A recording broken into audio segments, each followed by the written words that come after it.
केवल तांकरी कर्मी ये जो 157 से हिसाब देइचंती देखुना सब बीजेपी कर्मी आगुआ कर्मी सब।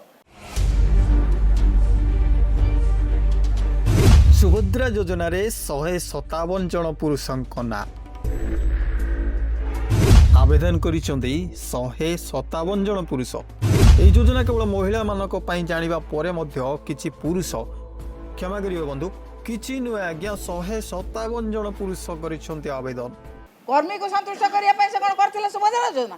सुभद्रा योजना करते महिला मानकर सामाजिक अर्थनैतिक समस्त परिवर्तन पर सुभद्रा योजना करते बोली आम जहाँ एसओपी रु जानी।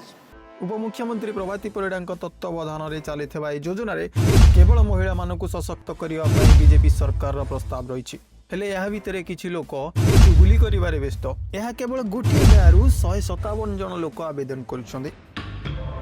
एमानकर कहवा कथा हला केवल महिला कहीं से तो बीजेडी समय सशक्त थे आज बीजेपी पुणी से समान ढंग से केवल महिला भोट आपणा पुणी थे करुछि योजना। केमिति अकाउंट को गला से तार उत्तर रखंतु एवं कहतु हाँ आम कथा कर उत्तर रखंतु ये कथा सत केमिति हला ताको जनात रही अजाणत रही जदि जनात रही सरकार क्षमा मागंतु जे एभली भाव में पुरुष माने कहीं अप्लाई करछंती एवं पुरुष कर्मी जो माने बीजेपी कर्मी कहीं एते संपृक्त होइछन। आम पुरुष मानक पई कोन किछि योजना नाही जहा फल आम भी सशक्त हो पारंतु मानकर घरे चलाचल भल अच्छी स्वामी माने भल रोजगार क्षम तांकु दिया जाउछि सुभद्रा योजना।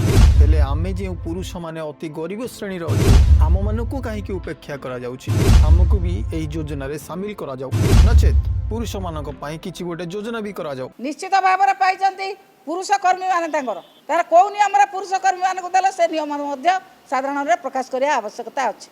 हेले बंधु यह कौन केबे संभव ना कौन सी सरकार यह करि परिबो? बंधु कथाटा गप भली लागिले भी निराट सत कथा।